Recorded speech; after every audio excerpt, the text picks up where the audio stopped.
So I'm Benny Pinkas. I'm a professor at Bar-Ilan University and working at Aptos Labs. And I'm going to talk about the multi-facets of MPC, secure multi-party computation. I'll start from the old history, then talk about my journey, which is a lot about trying to implement multi-party computation. And then I'll finish with talking about MPC and the blockchain and interesting applications of MPC in the blockchain. So I'll start with the early history. So perhaps you can track MPC to a paper from 1978 by Shamir, Rivest, and Adelman, the RSA inventors.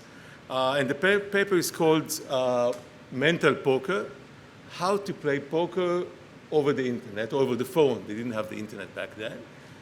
So you have 2 or 4 guys, and they want to play poker, but over the phone. And make sure that cards are handled correctly, no one is cheating. And if you think about it, it's amazing and kind of seems impossible. Okay, how can I make sure that the other guy is not cheating? How can we deal cards, etc.? And what they say in the paper is that, how can 2 potentially, malicious, dishonest players play poker? And they give 2 answers. The first is no, and they prove that this is impossible. And the second, a protocol showing how to do it. And the issue here, these two things do not agree with each other, but the issue is that the impossibility proof, the no, is an information theoretic result showing that we cannot do it in information theoretic sense. And the yes answer is using cryptography. And what they say is, how can we allow only authorized actors to have access to certain information while not using a trusted arbiter? So we don't trust anyone else. We don't trust another server, casino, house to deal the cards to them. So they basically raised the question. And then in 1982, Yao came with the millionaires problem. So you have 2 millionaires, Alice and Bob. Each one of them has a lot of money. And they want to compare their wealth and decide which one of them has more money than the other. So basically, Alice has a number, Bob has a number, and they want to somehow find out which number is higher without leaking any other information. So if there was a trusted party, say this guy, they could both, each of them send their value to the trusted party, who will compare the numbers and will say which one of them is richer. But the challenge is how to do this computation without any trusted party. So how can they exchange messages and decide which number is larger?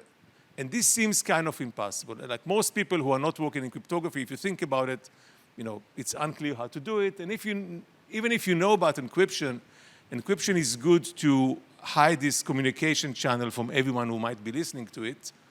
But it's unclear how to use it to do mutual computation based on private inputs and leak other information to the other party who's doing the computation with you. Let me try to do pointer. Yeah, okay.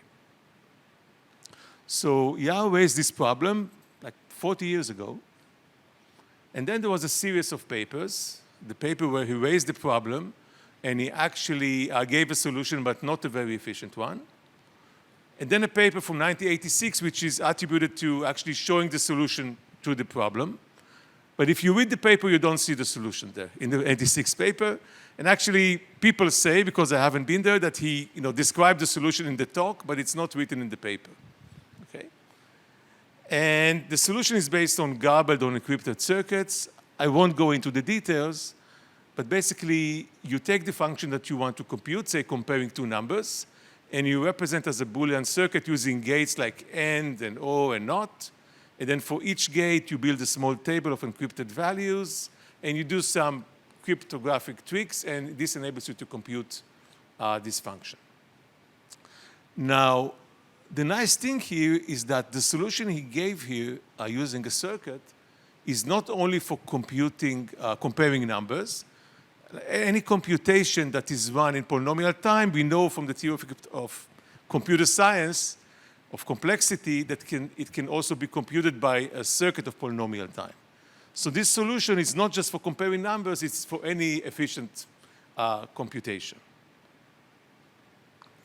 So basically the solution that Yao gave, it's not only for comparing numbers, you can take any program and translate it to a logic circuit using gates, and then he showed a transformation that takes this circuit and builds from it a multi-party protocol, meaning a protocol that can be run between Alice and Bob to compute this function, at the end of which they will learn only the final output, not only the, and nothing more than the final output. So it can be for anything comparing numbers, and you can think like today of your favorite machine learning algorithm. You can apply Yao's transformation to it. And we know that if the algorithm runs in polynomial time, which is true to all algorithms that run efficiently, then this circuit will also be of polynomial time, so everything will be in polynomial time, which is supposed to be efficient. And for doing this, there was a bunch of results at these early times. There were two directions. One was garbled circuits, like Yao's construction, his construction, then a construction of Beaver, Mikali, and Rogoway, and they have low latency and high communication per gate. And there was another type of constructions based on shared inputs by Goldreich, Mikali, and Wigderson, Benno, Goldwasser, and Wigderson, and Schaum, Crepeau, and Damgaard, that share the inputs between the players, and they have higher latency but much less communication.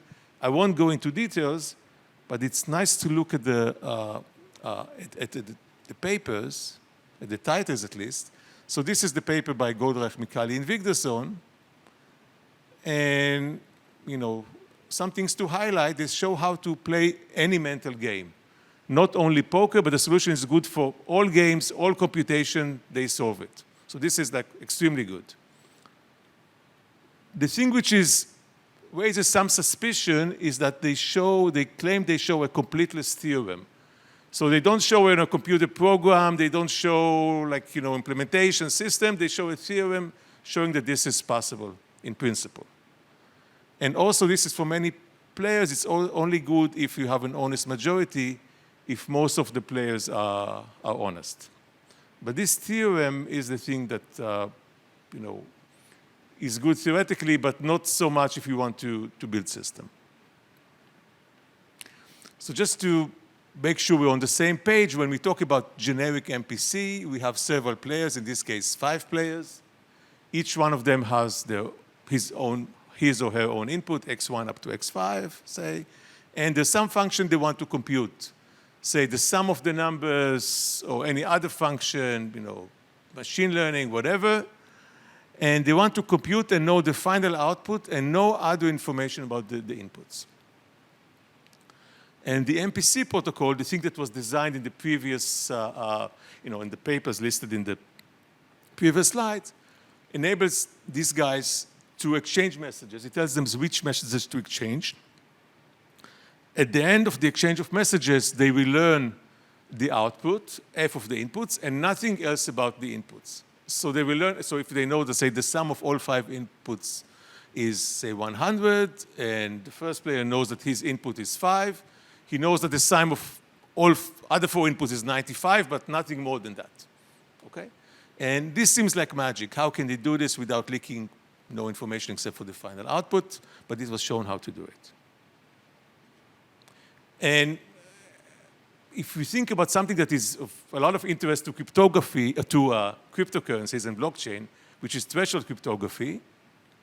So this was introduced by a paper by DeSantis, Desmet, Frankel, and Jung, and it's how to share the computation of function. And basically you have several parties, each one of them has his or her own key, and you need all keys together to do a cryptographic operation, like signatures or verifiable pseudo-random function. And today, all of the blockchain and cryptocurrencies, we build threshold cryptography solutions for them in order to secure the keys, because we don't want to trust the key to a lot of money to any single player or any single device. We divide it between several devices. And even today, we have National Institute of Standards, NIST, having work on standardizing threshold cryptography. So threshold cryptography is the one example of MPC where the function that these guys compute, this F, is, say, a signature on a transaction or something like that. But in the original papers were building a solution to computing any function. And threshold cryptography are doing much more efficient solutions for specific functions which are interesting to cryptocurrencies like ECD, say, signatures or something like that. Now, when we talk about the security of MPC, we can think about two different basic approaches. One is semi-honest behavior, where we assume that the players who interact with each other, we tell them which protocol to follow, which messages to send, and they do what we tell them. We give them a program to run, and they run this program. Another setting is that of what we call malicious behavior, when the participants do what they want. We tell them to run one program, they run another program. And of course, if we talk about malicious players, they won't necessarily follow the protocol that we tell them to follow. And of course, this is a much better type of security. If you can be secure against malicious behavior, it's much, much better than against semi-honest behavior. And in the early days, they showed a generic transformation from one to the other using zero-knowledge proofs. So basically, we tell the participants a protocol based on which is good against semi-honest adversaries, and they run the protocol and then add a zero-knowledge proof proving that indeed they follow the protocol, and therefore they can not deviate from the protocol. And if we look at the paper showing this again by Godrech, Mikali, and Vigdazon, proofs that yield nothing but the validity. This is zero-knowledge proofs, which are used a lot in cryptocurrencies. And the methodology of cryptographic protocol design. So in that original paper, they showed the usage of translating protocols that have semi-honest security to having malicious security. And here is something which is a bit more, okay, this is encouraging. All languages in NP have zero-knowledge proofs. This is very good. Like every language which can be verified in zero-knowledge. And here is something suspicious. This is done by translating what you want to prove to a CNF formula and applying the proof to that. And this means that even though it's going to be in polynomial size, the size might be huge, because if you want to take some computation, build it as a formula, it might not be practical. So up to here is the early days of MPC. The state of the art is that at that time is that a lot of results were answered. Actually, most big questions were already answered in terms of feasibility. People knew what can be done, what cannot be done. And there's a quote to a famous cryptographer from that time saying, there are no more options in cryptography. Like, there's nothing here to be done. If you want to do research, it's better to explore other areas, not cryptography. And in terms of feasibility, this was actually quite true. The big questions were answered back then. So this was the first part of my my talk. And the second part is my experience with MPC. Okay. So during my PhD in the late 90s, I learned about the Yaos protocol. I learned it when me and my advisor, Moni Nao, we wanted to do secure auctions. Basically, we wanted to run auctions where even the auctioneer doesn't learn the bids, only learns the final output. So we want to do an auction between many participants. Each one puts the bid in an envelope. At the end, we know who won, but we don't know anything about the other bids. We had specific protocols for that, and then Moni told me about Yaos protocol. Now, one important thing is that he told me, it was not written anywhere. Even though it was more than 10 years old, he had to tell me about it, like orally. And this is one of these aha moments, I remember, even though it was many years ago, the moment I understood the protocol and how it can be done, okay? And then we wanted to use it to build seal bid auctions. And remember that this protocol needs to represent the function as a circuit using gates. And then we realized that actually comparing numbers, to compare two numbers, the circuit is not very large. You can, the circuit is like, the length, the number of gates is about the length of the numbers, which is not very large. So then we worked with master student Ruben Sumner, and we built that system and wrote a paper. And there's some main takeaways. One is that generic MPC is practical for some functions, especially for comparing numbers, which you can say most of what finance is about, or at least simple finance or trading stocks or auctions or negotiation is comparing numbers, okay? And this was implemented in Python in 1997-8 and was still running quite good, okay, at the time. Something else we realized is that, if we have, say, 10 or 100 bidders, we cannot expect all of them to be online at the same time because they want to put the bid in an envelope and, come back at the end of the auction and learn what's happening, what was the result. So we cannot expect them to send messages to each other if there are 100 bidders and some are going to be offline. No matter what's going to happen, some are going to be offline. So instead of running a protocol between all participants, we had 2 designated servers. Each participant shared his bid to 2 shares that each of them leaks no information about the bid, gave a share to each of the 2 servers, and they run the auction for them. And we had the system, we were sure that it was going to change the world, and back then actually there was no, and even today there's not a lot of interest in running auctions while hiding the bids from from the auctioneer. Then afterwards I had several interesting discussions. One was in a summer school in the Hebrew University. The summer school was on economics and game theory. It was an excellent summer school. 2 of the speakers were Nobel laureates. It was very interesting, and I had interesting discussions with economics PhD students, and we just couldn't understand each other. So thinking about it, what happened is that I came from cryptography. I assumed that the players want to cheat, and I was building solutions to prevent them from cheating. They came from game theory. Their mind was about giving incentives so that people will not want to cheat because it won't be, they won't benefit from cheating, okay? And we actually couldn't, we didn't understand each other. And actually what you need to do, both things are important. You need to make incentives so that people cannot cheat, and also, enforce using cryptography. Another thing that I learned over the years is the difference between what to compute and how to compute. So when you do an auction, you do learn who was the winner and how much he has to pay, okay? And so you leak some information. So MPC does not secure that information, okay? What does MPC do? It enables you to do the computation without a trusted party. So the first question people have to answer, which is not what MPC is doing, is what functions are secure to compute, are safe to compute? If you do some, say, data analysis on the data of a lot of people and publish it, is it going to leak too much information about them, or can we tolerate this? This is something which might be related to differential privacy or something like that, okay? And it's once you decide it and you say, okay, this function is okay to compute, but we don't want a trusted party to learn all about it, then you can use MPC to get rid of the trusted party. So what I tell people is that MPC is basically a method to get rid of a trusted party. Ask your customers, your boss, what you would like to compute if you had a trusted party, and then MPC is how to get rid of that trusted party and work without it. And then another thing that happened over the years is like quite a lot of time afterwards, Yehuda Lindell came to me and said, oh, let's work on proving the security of Yahoo's protocol. And actually, if you start thinking about it, there was no proof at the time. Actually, Yahoo didn't even publish the protocol.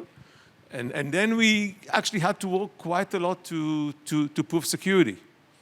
So we worked, it's not too tricky, but it took us a lot of effort. And then some years later, Yehuda worked with his student Gilad Asharov in proving the security of the BGW multi-party computation construction. And the other situation is that Yehuda kind of gave this to Gilad as an exercise. And then, they realized that the original proof was not full, and 91 pages later, and quite a few years later, and they're still, making it, better and better. The proof, they had the proof for the protocol. And this is a protocol from the 80s, I think, okay? And the last version on EPIT is from last year, of the proof, okay? So there was a huge lack in proofs over the years. And if at least I look at these two papers, we didn't see any huge security problem, even though there wasn't any proof. But there were gaps in the description of the protocols that only when you try to prove you understand where the gaps are. And someone who would try to implement the protocols could make a lot of errors, or not a lot, but sufficiently bad errors if they don't look at the gaps. This is true both for YAO and for BGW. Okay, so this is really troublesome. Someone's just looking at the papers, trying to implement without understanding things carefully, could make a lot of damage. And I think we're going to hear some talks about this today. Okay, something else that I did over the years is the fair play system. So it was a system for computing, for implementing MPC. And it started with a visit I had to the Hebrew University, and then I talked about things, and then Noam Nissan, who's a professor there, told me, let's build a system to implement MPC. Let's build a system where participants can specify the function in a high-level language, and then there's going to be a compiler who will translate the function from the language to a circuit, and then we're going to translate the circuit automatically from a circuit to protocols, programs that the two players will run, and they can run the protocol. So basically, you describe the function in a high-level language, and the system will translate it to a circuit, and will give programs that Alice and Bob can use, which will implement the secure protocol, YAO's protocol, for them. So when Noam suggested it to me, it seemed to me like a waste of time. We kind of had an argument over lunch, because for me at that point it seemed ridiculous. Like like I did, you can look at the paper. By that time we already wrote the YAO's protocol. So anyone who wants to implement this could look at the paper and write a program. I mean, there's no need to, why should we write a compiler? Like it's easy. But of course, he was right, because not every user can write a program. And this actually, was a quite interesting experience.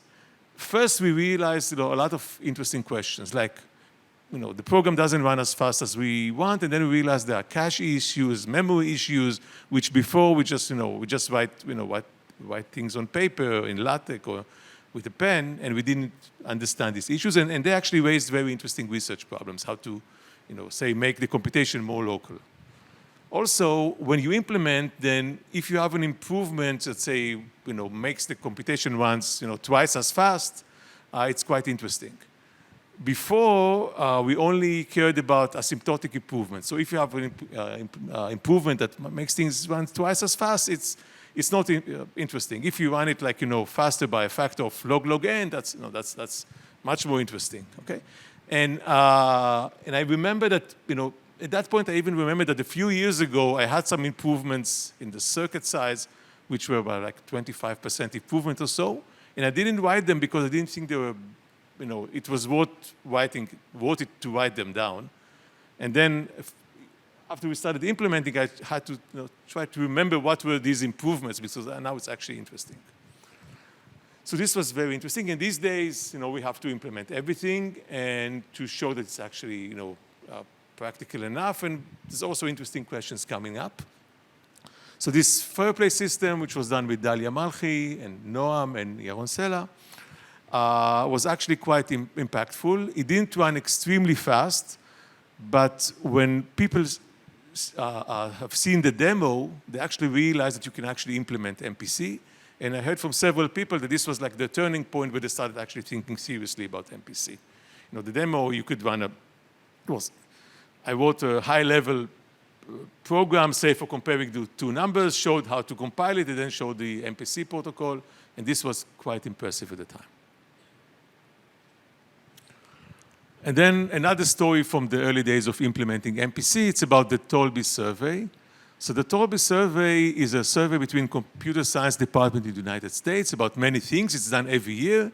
And one of the things it compares is the salaries of professors. So this is the table from like about the year 2000. These salaries are not updated at all.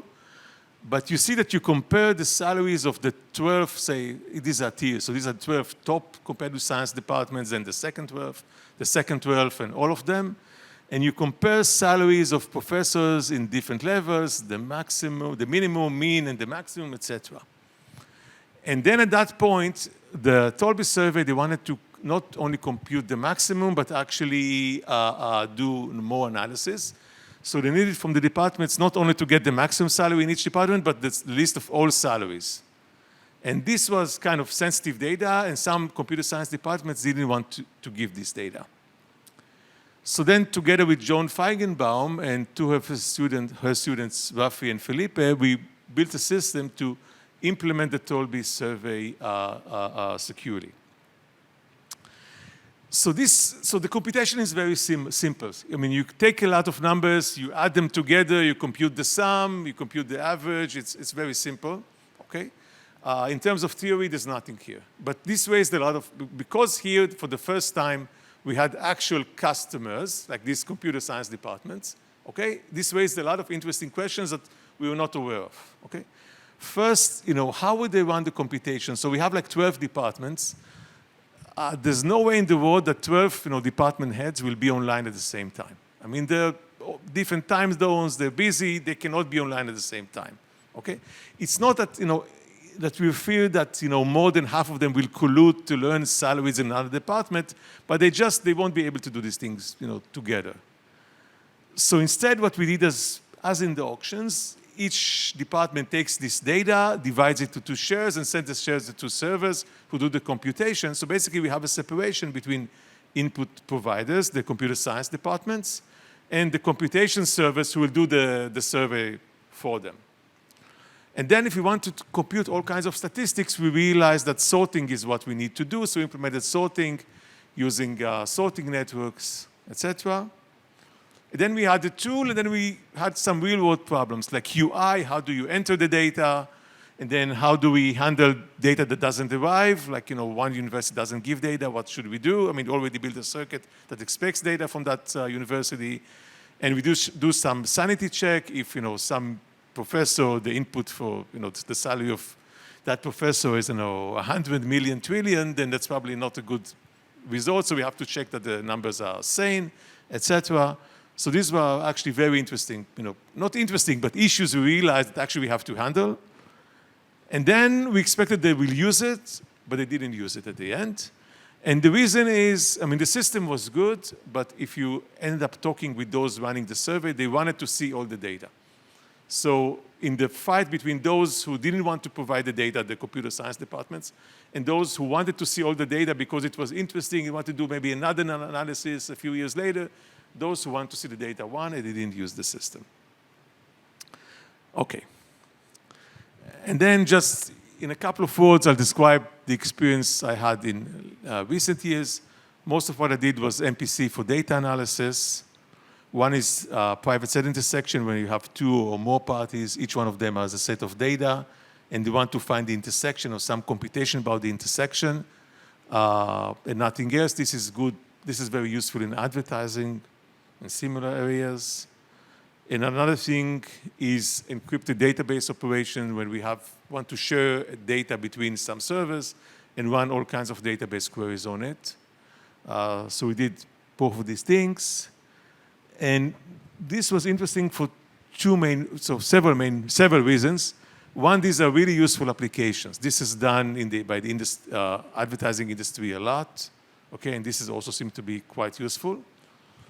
Another reason this is interesting is because generic MPC, the protocols I described before, of Yao and the others, they build a circuit, and the circuit for comparing 2 sets of data, it's not extremely efficient. Okay, you can build circuits for that, but they're not linear in size. So you need a solution which is better than the generic solution. And also this type of research raised a lot of interesting questions and cool techniques, so it was fun doing it. So that was about my experience until last year. And now I'm going to talk a little bit about MPC and the blockchain, or blockchains.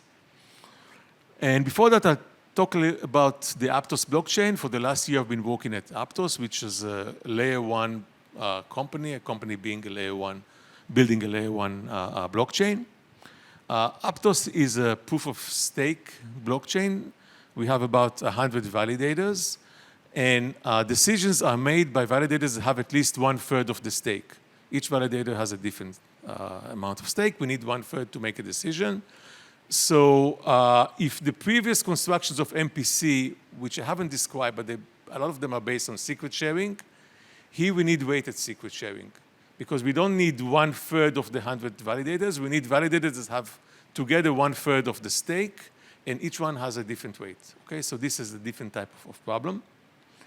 Aptos has very high capacity of about 20,000 transactions per second today and growing, and this is built on a lot of research done by people working on consensus and on parallel execution.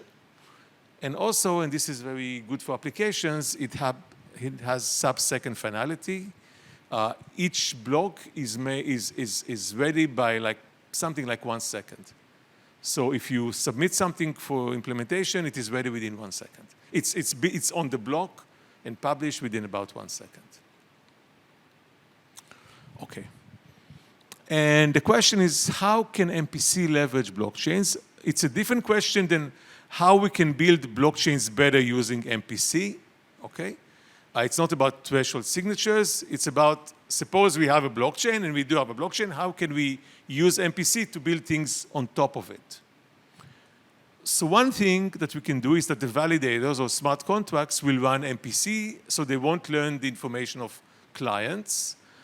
But this will not be very efficient. It will be very costly in terms of gas, because the time of the validators is quite expensive. The resources are high but limited. So if we look at what the blockchain can give us, it gives us the broadcast channel. If we publish something on the chain, it's like a broadcast, and it's a very low latency. Like in Aptos' case, it's less than a second till everyone sees this.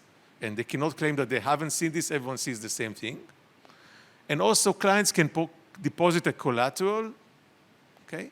And the smart contracts can verify the behavior of clients. And if clients do not behave properly, the collateral can be picked, okay? So this is something we can do using a blockchain. And then you can think about using the blockchain for games and how MPC can be useful. So if you think about a game or an online game, so you have distant players at different locations, and they compete with each other. So each one of them has his or her own incentive to win. So they're playing against each other. And in Web 2, all players trust a central server, okay? And the server runs the game. So they trust the server to enforce the rules of the game, and also to provide true randomness. Okay, so in Web 2 games, which is most people are doing these days, they need to trust the server, okay? And the question is whether Web 3 can help games reduce trust, so people will not have to trust whatever company is running the game for them. And one thing where this is interesting is randomness. So games are based on randomness.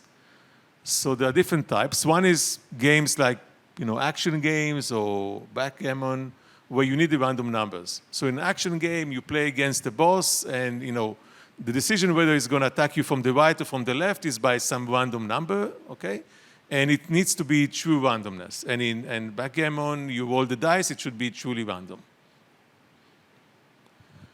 Another type of randomness you need is shuffling cards. So a lot of games involve shuffling cards, and this is much more complicated than providing a random value. So random value here, you can provide like one random value per block. Each game will hash it, each instance of the game will hash it using a different nonce, and will get randomness for that specific, whatever that game has to do. But when shuffling cards, you have to provide a permutation, and more importantly, each user gets a different subset of the cards. Each user, say, gets 4 cards, and they should be hidden. Only that user should see them, and the user should open the cards, and we have to make sure that he opens cards that were given to him, not other cards, but we cannot see which cards were given to him until he opens them. So this is much more complicated. And my impression is that all board games, or all I could think of, all that they need is some source of randomness for dice and shuffling cards. So this is the case with Monopoly, Dungeons and Dragons, or maybe, I think at everything, if you have cards and random numbers, that's all you can do. So the blockchain can definitely give you random numbers. I mean, we're working on that at Aptos. And shuffling cards and opening them over time seems more challenging. So I'll talk a little bit about shuffling cards. So how can a blockchain or run a game, say shuffle cards? Okay. So one option is the smart contract can run the game, say shuffle the cards and open them whenever people are asking to open cards. But this is very costly in terms of gas because the validators will have, each, 4 guys want to run a card game. The validators have to work for them. This will be extremely expensive. Another option is that each player will run his or her part of the game, and the smart contract will only verify honest behavior. This will be less expensive, but still quite costly because the smart contract has to work for every game which is being run. And another option is that each player runs his part of the game, proves in zero knowledge that he operated honestly, and then the verification is done by the other players because they have the incentive to verify that the first player is not cheating them. And then if there's a dispute, then the smart contract will decide. So in this case, the smart contract and the blockchain only has to work if there's a dispute.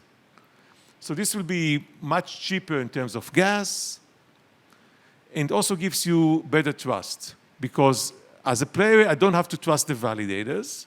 I only have to trust myself. If I verify what the other players are doing, then I know that no one is cheating me. And if there's a dispute, the blockchain will check the dispute, and this should be publicly verifiable. Everyone should be able to decide in case of a dispute. So I think this is an interesting or the right way to go.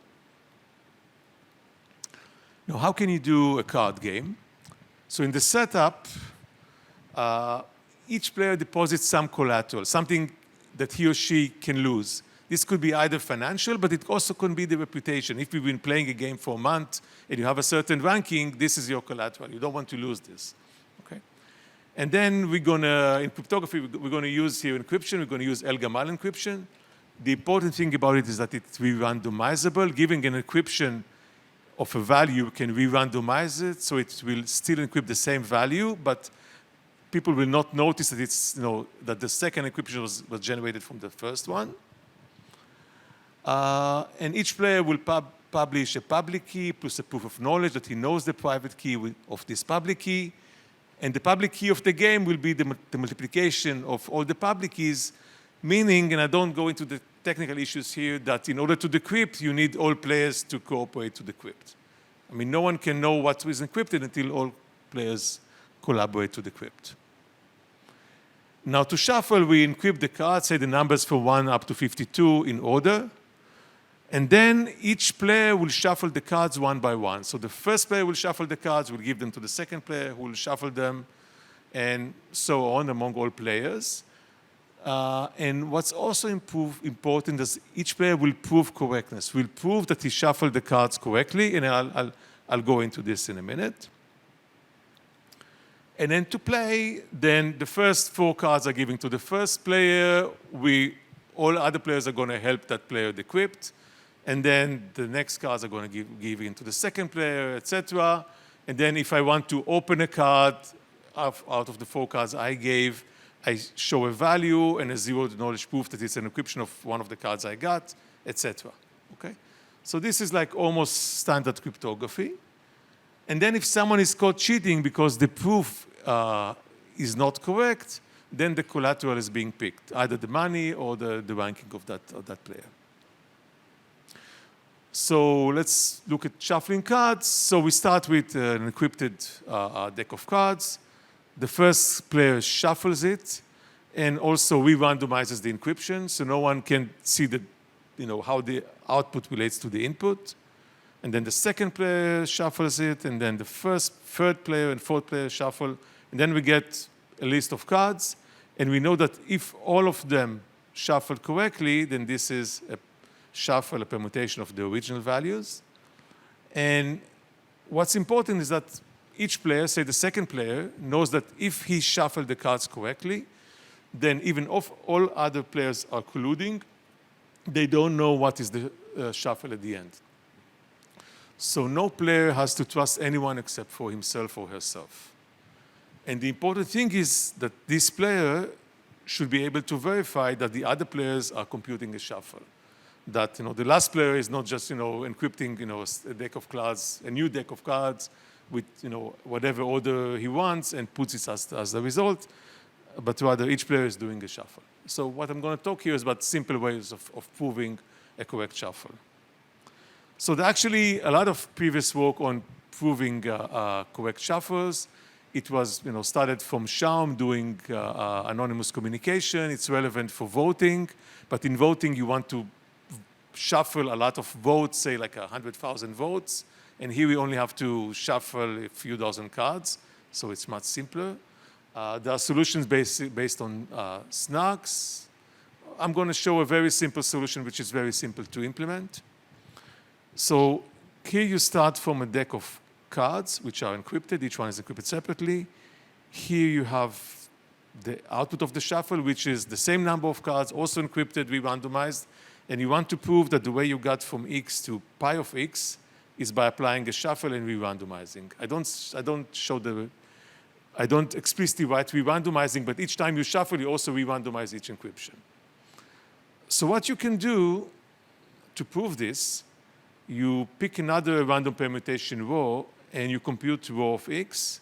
So you have a permutation or shuffle going to x to row of x. And you also compute how to go from row of x to pi of x to the final output.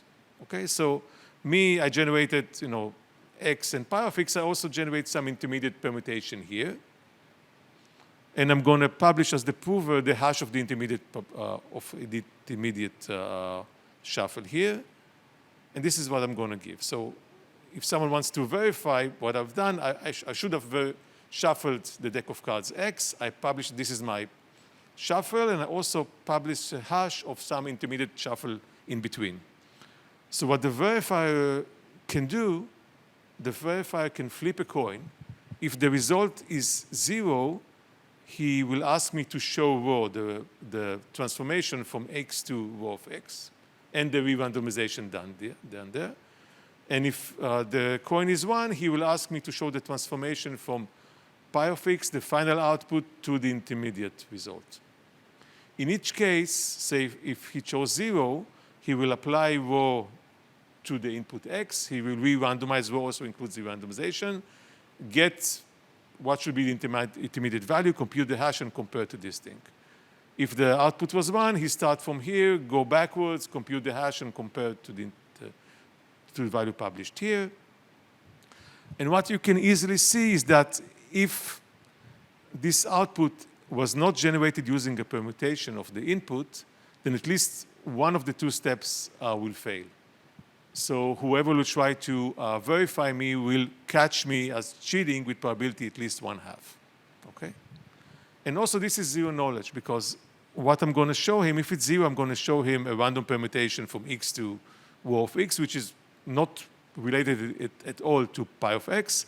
And also if he chooses 1, I'm going to show him some random permutation applied on pi. He won't learn anything from it. So this is zero knowledge. But the probability of catching me is only 1/2, so I can cheat with probability 1/2. Okay.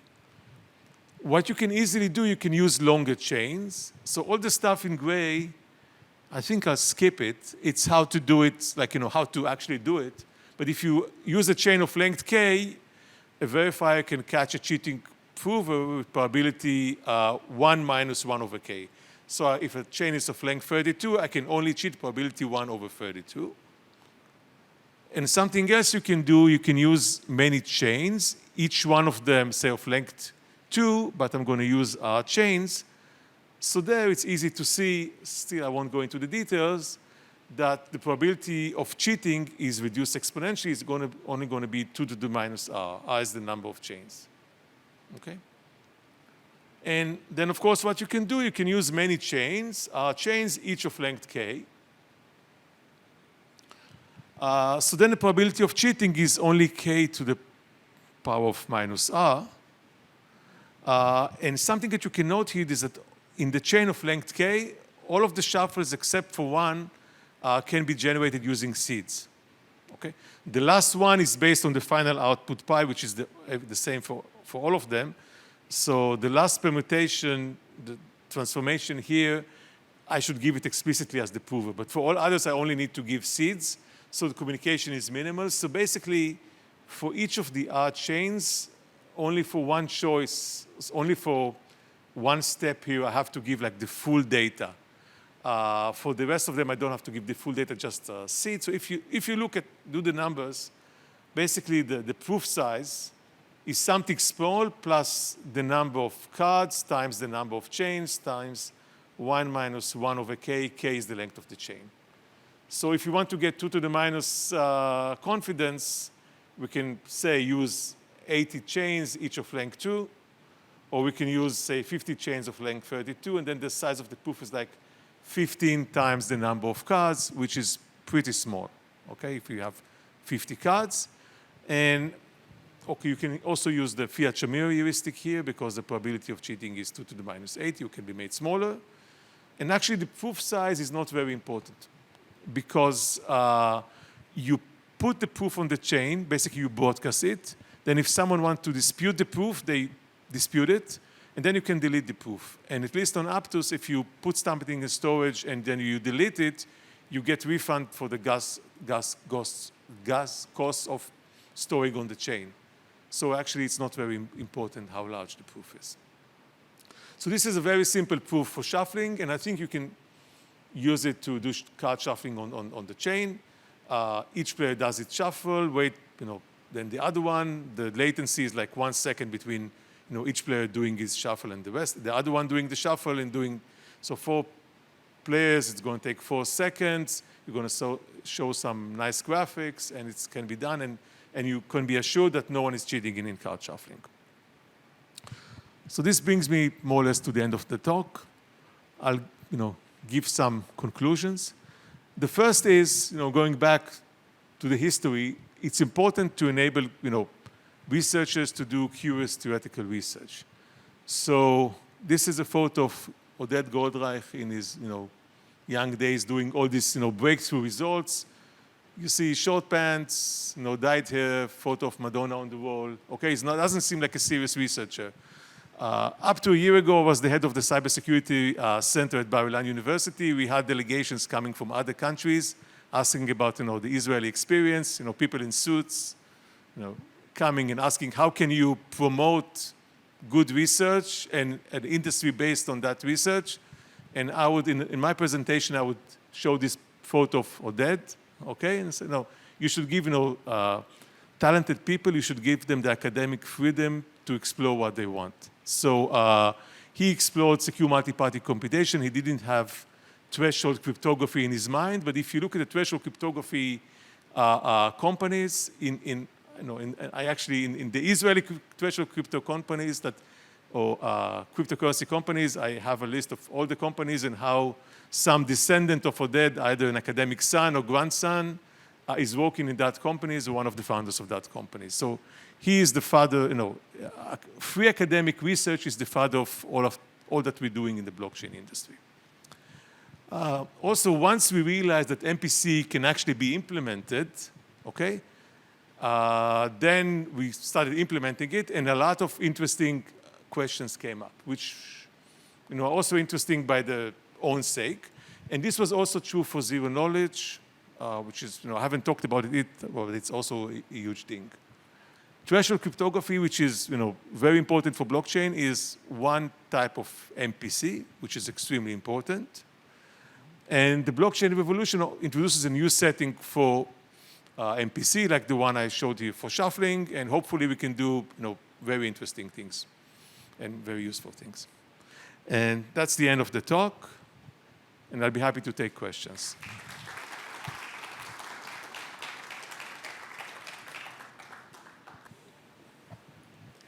Thank you very much, Benny, for the fantastic overview of where we've come from with MPC and some of the fantastic things we can do in some of your work.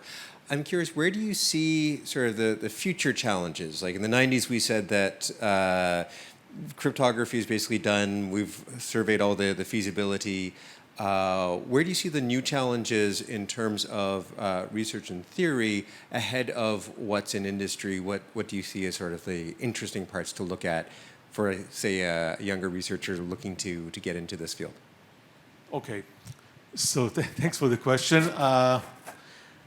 Actually, instead of just looking at MPC specifically, I'll take a broader view. So I think a very good advice for young researchers or every researcher is to look at things which are already feasible but do not seem practical yet, and try how to actually, what can be done with them and how to implement them. So this was done for MPC and for zero knowledge with a lot of success. There are a lot of cool new techniques in cryptography, like obfuscation and attribute-based encryption and other things like that, which today seem completely theoretical, but if you can take them the next step, okay, and try to start building things with them, that will be amazing. And with MPC, I think no one expected this, and with zero knowledge, no one expected this in the past. And this can be done with in other areas as well. I had a technical question. You mentioned in the context of shuffling that you could have a smart contract shuffle for the parties. So how would that work? I didn't understand. I'm confused because I would imagine that you would need like some kind of secret, and I don't understand how you would store that secret on the blockchain. In the setting where players shuffle or where the smart contract? Where the smart contract does everything. This is what I don't understand. That's actually, so it's unclear how to do it. So the secret can be shared between the validators. No one will know it. And the validators, I see. I see. But of course, that would be extremely expensive. This is why we go. So this is why we go to doing it between the players and do as much as little work as possible on the blockchain itself. Right. Okay, that makes sense. One last question and we'll be done. So thanks for the talk, Benny. Do you think you have an idea why it took more than 15 years between the YAOS protocol and the FAIRPLAY implementation? Do you think it's mostly around motivation and applications or mostly around tools that have been developed? No, I don't think it was about tools. I think they could have also implemented it in other programs. I think they were mostly interested. The cool thing was about checking feasibility. I mean, you can think, like Phil Rogoway had a talk about his history at the time at MIT. They were interested in feasibility of encryption and how to define secure encryption. And only later, when he started working at IBM, he thought about how to implement these things. So I think the cool thing that attracted, interested people at the time was thinking about feasibility. And then afterwards, after you understand what's feasible, you try to fill the gaps and try to implement them. And the fact that it wasn't written was, of course, a big hurdle for everyone.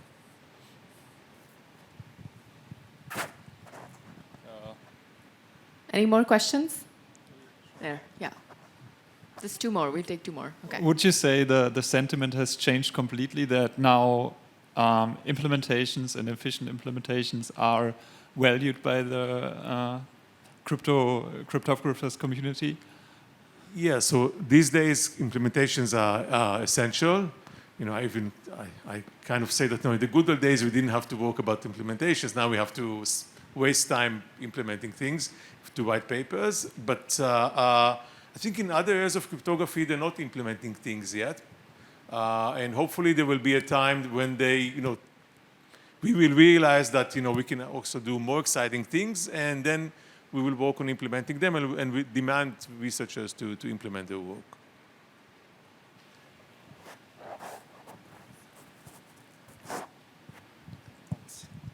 Hi. So I have a question. So you show actually 3 approaches that we can do MPC on blockchain. The first one is the smart contract one. The second one is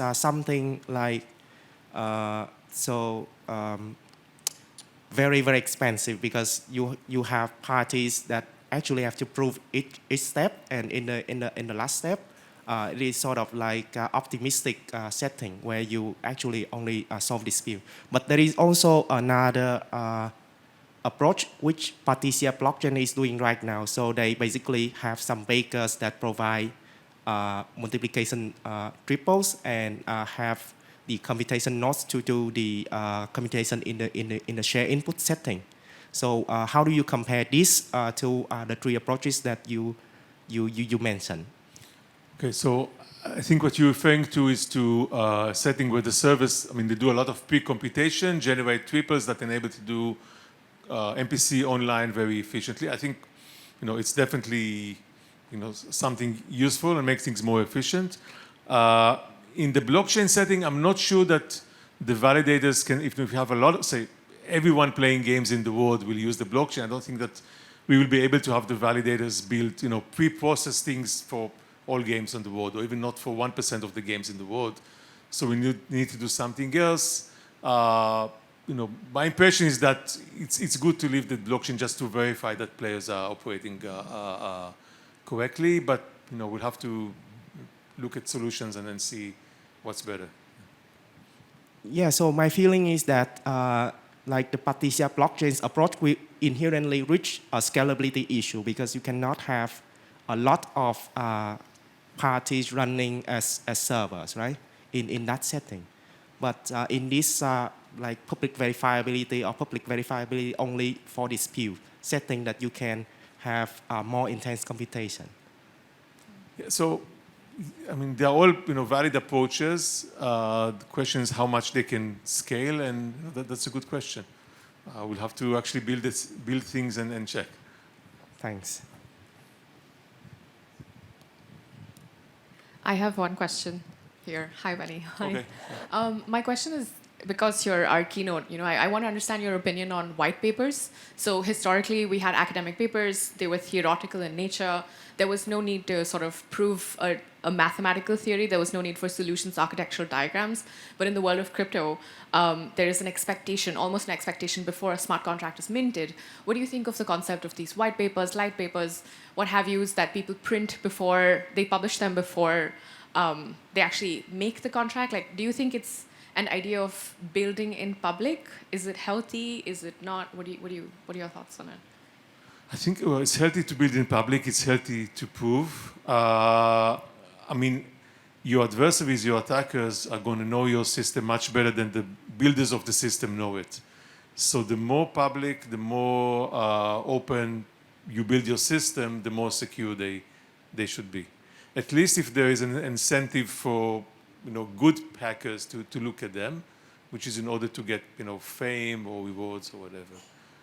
But you should definitely look at security as as good as you can, because your attackers are going to look at your security. Yeah. Hi, Benny.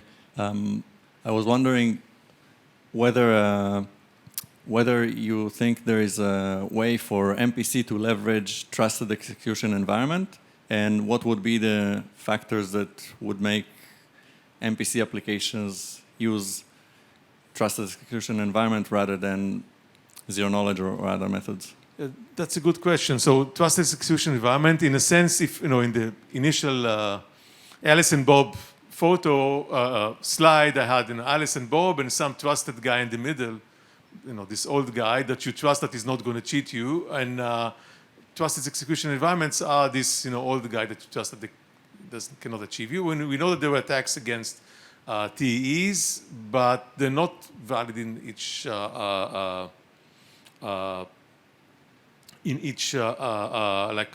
there are many scenarios in which these attacks are less valid. Hopefully, MPC and TEs can be combined. So it's always good to have many layers of security, and I think that's the right way to go.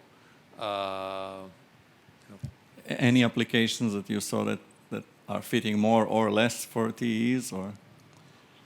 I can't say right now. I can say that a few years ago when TEs came, we were almost scared that they're going to take over the world, and there's not going to be any usage for MPC, but it's not the case. But I think a multi-layered approach, that's the right way. Great. On that note, thank you so much, Benny. Thank you. Please give him a round of applause. Thank you.